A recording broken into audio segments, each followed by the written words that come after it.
"Bobby, pay attention," he heard his teacher say.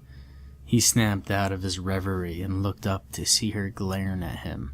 "Did you hear anything I've been saying?" she continued. Bobby shrugged his shoulders. Prior to being disrupted, he was daydreaming that he could freeze time, and before that, he was imagining himself navigating the classroom if he was only 5 inches tall. The teacher continued to rant at him, just as they all did. Then she placed him on detention Friday night after school. Why is it that schools are so intent on crushing a child's imagination? What is it about creative kids that piss so many teachers off? They punish him for sketching or writing stories in class.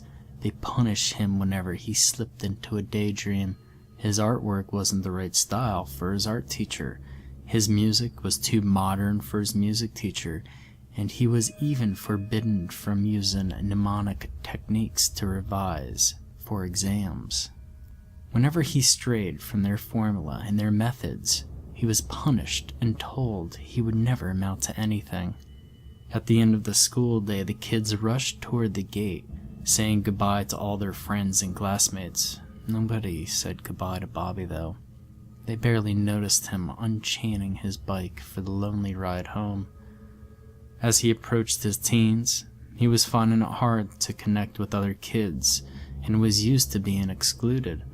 Bobby's only companion was his diary, in which he confided his thoughts and feelings. Every night before bed, he would make an entry. "Dear diary, another shit day at school. Wandered the playground alone. Picked up another detention Friday night. On the plus side, there are some great Xbox games coming out this month. Bobby." The following day transpired much the same. "Dear diary, I hung around the boys in my class today, watching them play football. I thought they were going to ask me to join in, but they just wanted me to fetch the ball. I decided to spend my break time in the library instead. Got into an argument with Mom and Dad again. I told them I'm on detention tomorrow night, and they threatened to take away my Xbox. If they did that, my life wouldn't have much point. Bobby." The following day at school, Bobby made an effort to focus on his classes. Every time he caught his mind drifting away, he tried to snap his attention back to the words of his teacher. That lasted all of 15 minutes before he slipped into another daydream. When the school bell signaled home time for the kids, he made his way to the detention hall. At least here, nobody was willing to tell him what to think about. The supervising teacher read a book while Bobby and 2 other boys stared at the walls until their hour was up. When he was done, he headed outside to unchain his bike. It had started to rain and dark clouds hung in the sky, making it feel much later than it was. Bobby rode his bike along his usual route home, over the wet, deserted roads, but before he could reach the home stretch, he noticed a gang of older boys lurking in one of the streets. They looked like trouble, so he chose to circumvent them via a patch of wasteland behind the houses. The pavement gave way to a rocky and uneven dirt track at the foot of a tall grass bank. He steered onto the grass to avoid some broken bottles, but it was soft and slippery from the rain. The front wheel slid out of control, throwing Bobby over the handlebars. He landed on his back, knocking the wind out of him. He appeared not to be seriously hurt, but sat on the ground for a while as he attempted to catch his breath. He was wet, and his bike lay in a heap in front of him. "Are you okay?" Bobby looked around, trying to locate the source of the voice. It sounded like a young girl. "Is your bike damaged?" she asked. It was coming from the top of the bank, but he couldn't see who was speaking. He pulled himself to his feet and started to clamber up toward the unidentified voice. A line of houses backed into the bank, overlooking the wasteland below. In one of the gardens stood a girl, peering through a wire fence. "I saw you fall and just wanted to check if you were all right," she said. "I'm fine, thanks," Bobby puffed, gasping for breath. The girl opened the gate and gestured for Bobby to enter. The lawn was overgrown and the house looked run down, but that barely registered in his mind as he laid eyes on the girl in front of him. She had brown hair tied into a ponytail with a red bow that matched her dress, a pale and flawless complexion with pink cheeks and eyes like droplets of sky. She was beautiful. Bobby didn't know what to say. He was out of practice when it came to talking to girls, or to kids in general. I left my bike, he said, standing on the threshold. We could bring it up to my garden if you'd like. We could check it over and make sure it's safe to ride, offered the girl. Come on, I'll help you. The two of them made their way down to the grassy bank and wheeled the bike up to the girl's garden. Thanks, said Bobby. That's fine. They checked over the bike, though Bobby was thinking only of the girl he was with. He'd never experienced such kindness from a stranger before. I'm Lucy, she said. I'm Bobby. So, are we meant to shake hands or something? She said, reaching out. Bobby smiled and gently shook her delicate hand. Do you have time to rush home, or do you want to hang out for a while? She asked. I can't invite you in because Mother's asleep, but I know somewhere we can shelter from the rain. Bobby checked his watch. Okay, I have to be home by 8 though. Great, follow me. Bobby picked up his bike and wheeled it along as Lucy led the way. They exchanged small talk, and he found himself more at ease than he had felt for a long time. They came across a small cove of trees, where the branches intertwined to form an overhead canopy. It's not much, but it'll keep the rain off us. We could sit here, said Lucy, taking a seat on a log and motioning for Bobby to join her. He leaned his bike against a tree and sat next to her. So, do you hang out here a lot? Yeah, sometimes I need to get out of the house. Mother sleeps a lot, you see. She really gets annoyed when I make noise, so I try to keep out of her way. I understand, Bobby replied sympathetically. I have arguments with my parents too. Really? Over what? Bobby looked down before saying, I disappoint them. I'm sure that's not true. I'm no good at anything, and I'm always in trouble at school. Are you one of those bad kids? No, I'm really not. I just can't concentrate on the classes. They bore me. That's not so bad. My parents wish they had a normal son who was into sports and did well at school. When I try talking to them about the stuff I'm into or the stories I'm writing, they just roll their eyes, he said. Most people avoid me. I didn't avoid you, Bobby. Lucy placed her hand on his as she spoke. He flinched slightly at her touch. She looked at him until he raised his head, and their eyes met. I would love a friend like you, she added. Bobby couldn't repress the smile that stretched across his face. Do you want to hang out tomorrow? I'd like that. Meet me in my garden around 3? Okay, he agreed. They continued chatting a bit longer before deciding to head home. Bobby gave Lucy a lift on his bike, dropping her off at her garden before making his way home for the night. Dear Diary, I've had an amazing day and I think I made a new friend. Her name is Lucy. She's beautiful and sweet. We really clicked and she really gets me. We're meeting again tomorrow afternoon. I'll keep you updated. Bobby. As arranged, Bobby met Lucy in her garden. She was wearing that same bow and red dress. He noticed it was torn and frayed in a few places, but she looked even more beautiful in the clear daylight. They went for a ride on his bike and he showed off some stunts. She appeared impressed and gave him a round of applause. She explained that she'd never learned to ride a bike, so he decided to teach her, gently guiding her to make sure she didn't fall. As he placed his hand on her back, he noticed that her dress was damp. Had she not dried it from the rain yesterday? Did she not have any other clothes? He wondered, but he kept his thoughts to himself. Freak, Bobby turned around to see a bunch of on-looking kids.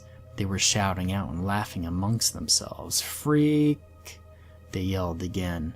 Lucy pulled Bobby aside. "Take no notice, I get it all the time." "But why?" "It's because I'm poor and my house is a dump," she said. "Don't pretend you haven't noticed." The kids continued. Bobby had always shrunk away from confrontation, but he found himself tapping into courage he never knew he had. He puffed up his chest and pulled back his shoulders, ready to face them. The kids scurried away nervously. Forget about it. They're just idiots," she said, tugging at his arm. Bobby and Lucy returned to their little den in the trees, where he allowed his temper to settle. He couldn't understand why they called her a freak. Aside from the phrase and tears on her dress, she didn't look poor, especially from a distance. He started to wonder if they knew something about her that he didn't.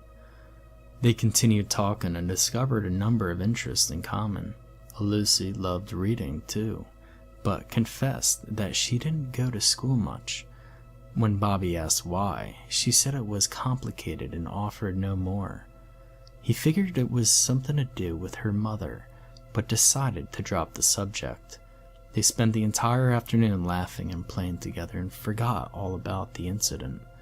Bobby dropped her off at her garden. He looked up at the house. She was right. It was a dump. He felt so sorry for her. Despite the arguments with his parents, he was always well fed and well dressed and had nice presents at Christmas and birthdays. Maybe one day he could whisk her away. They stood facing each other for a moment. Their eyes met, but Bobby broke his gaze to check his watch. "Well, it's getting late.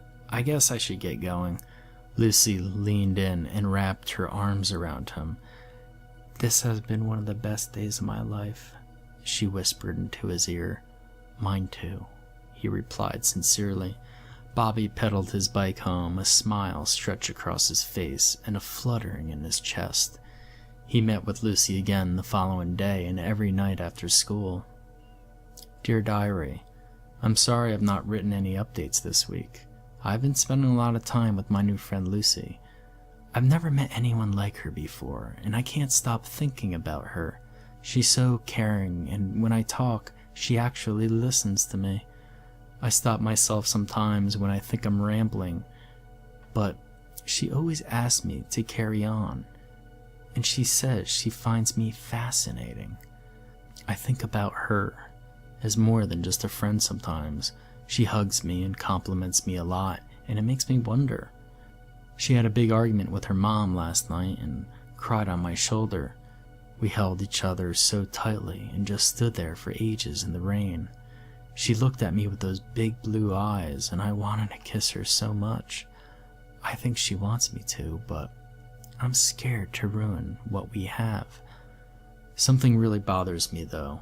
All the kids keep calling her a freak. It happens whenever they see us together, and I don't understand why. She says it doesn't bother her, but it must. Why are people so cruel? I notice she wears the same tatty dress every day, and I worry that her mom is neglecting her, but I've planned a nice surprise for tomorrow. Bobby.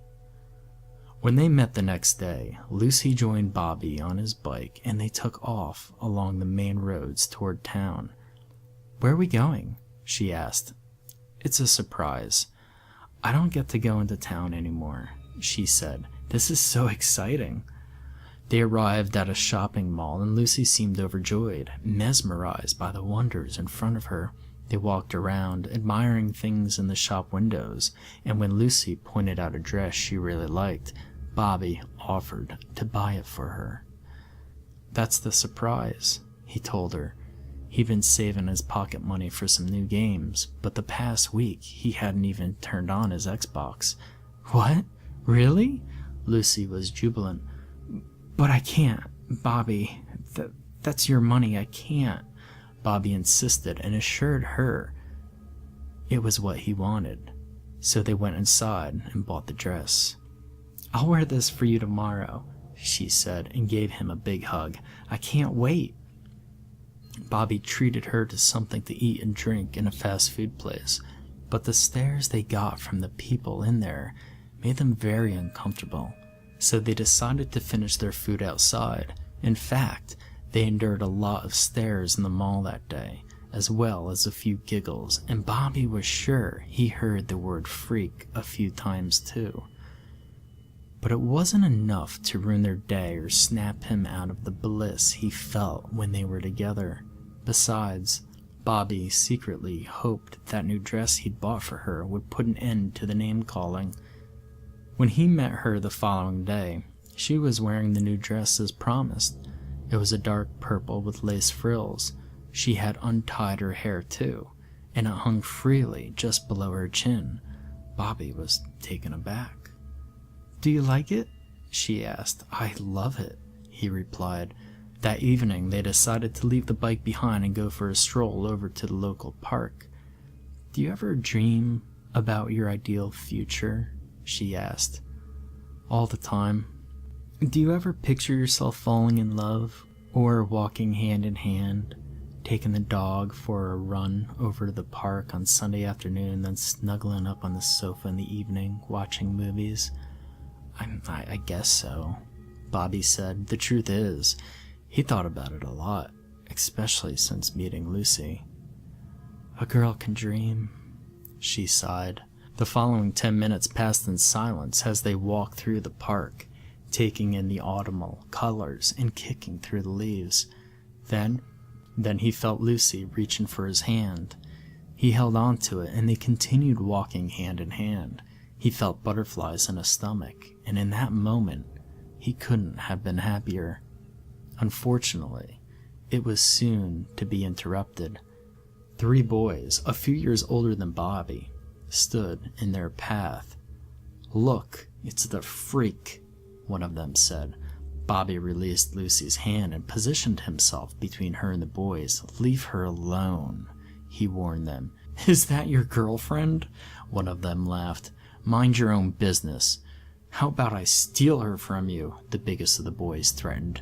"I'll snap off her head and use it as a football." At this point, the boy reached out and grabbed Lucy's arm. As he pulled her toward him, she fell over.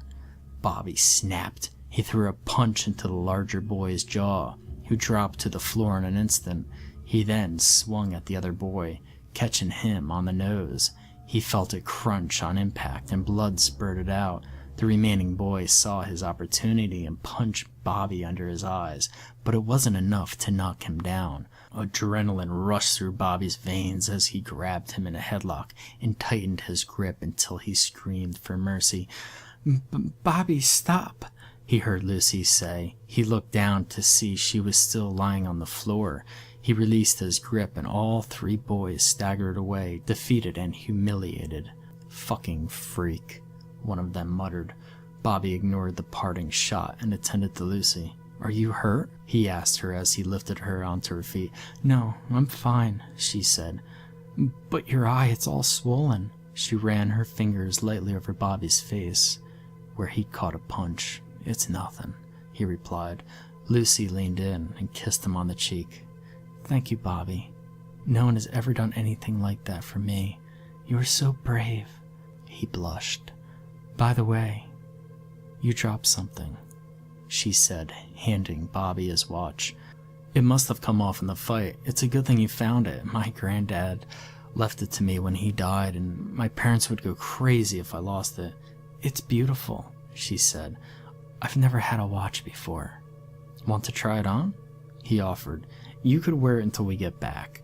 He adjusted the strap and fastened it onto her narrow wrist. She held it in the air and flaunted it, as though it was some valuable treasure. It was endearing how much she appreciated the little things. Everything about Bobby seemed to impress her. They continued walking, and he noticed she was limping. "I just twisted my ankle a bit, that's all." "I'll give you a piggyback," said Bobby, crouching slightly so she could jump on his back. He was surprised at how light she was. He walked her all the way home, right to her door. "You'll have a black eye tomorrow," said Lucy, touching his face again. "What will you tell your mom and dad?" "I'll make something up. I'm good at that." They lingered for a moment. Their eyes met, only this time neither of them turned away. Bobby glanced down at her tender lips, brushed back her hair, and leaned in closely. He kissed her, and she reciprocated. He felt his heart pounding. They gently pulled apart and gazed into each other's eyes. She started to giggle nervously. "I've been waiting for you to do that," she told him. Bobby beamed at her. "See you tomorrow," he said as he retrieved his bike. "I can't wait," she replied. He couldn't stop thinking about her on the way home, about their kiss. He was overcome with euphoria and wanted to greet everyone he passed and announce his happiness to the world. Just over a week ago, he'd meant nothing to anyone and was just some lonely failure. Now he was a hero who had taken on 3 older bullies and got the girl. Life couldn't be better. He reached the front of his house and went to check the time. "Damn," Bobby exclaimed, realizing he'd forgotten his watch. He trusted Lucy and considered leaving it with her until tomorrow, but he started to imagine his parents stressing out. Before marching him to her house and demanding it back, he couldn't face the embarrassment. Bobby turned his bike around and headed back to Lucy's house. By the time he got there, the sun was going down and darkness was falling over the streets. He noticed there were no lights on the front porch of the house. Afraid of aggravating her mother, he decided to head round back garden where they usually met, hoping he would attract her attention. No lights in the back of the house either. "Lucy," he called out in a half-whisper. He made his way through the overgrown grass and weeds, drawing toward the house. He called out again, but no response. He walked up to one of the windows and peered inside. He could see what looked to be a dilapidated kitchen. The walls were streaked with peeled wallpaper. The surfaces were covered in plaster and dust, and broken tiles lay on the floor. Bobby felt his heart sink on seeing the deprived condition in which Lucy was living. He moved round to the next window. A dirty net curtain obscured his view, but in an otherwise empty and undecorated room, he could make out the figure of a girl. Her back was turned to the window, and she was gazing into a mirror. "Lucy!" he called out. No response. He knocked the window. She didn't move. He knocked again, a little harder, but she remained perfectly still. A sense of foreboding loomed over him. He knocked again. "Lucy!" "It's me, Bobby." His pulse started to race, and he struggled to swallow. Something wasn't right. He headed to the back door and found it unlocked. The house looked even worse on the inside. There was plaster over the floors, holes in the ceiling, and no carpet or wallpaper. It looked abandoned. He crept slowly through the shadowy hall toward the room in which he had seen the girl. Floorboards creaked underfoot, and he could feel himself trembling. It wasn't about the watch now. He just needed to check to see if she was okay. Slowly, he opened the door, and an icy shiver ran over his body. He felt his knees buckle and his stomach churn at the sight before him. A pale mannequin with rosy cheeks and brown chin-length hair. It was wearing the purple dress that he bought from the mall. Its glassy blue eyes stared blankly into a dirty mirror. Fear gripped his body, but he needed to know the truth. He drew closer and gently pushed the mannequin. It toppled to the floor and lay there stiff and lifeless. That's when he noticed his watch fastened around the mannequin's narrow wrist. Bobby could feel his head spinning and his heart pounding as repressed memories came flooding back and his fantasy started to give way to reality. He ran outside and jumped on his bike. Tears streamed down his face as he pedaled furiously away from the house. Forever.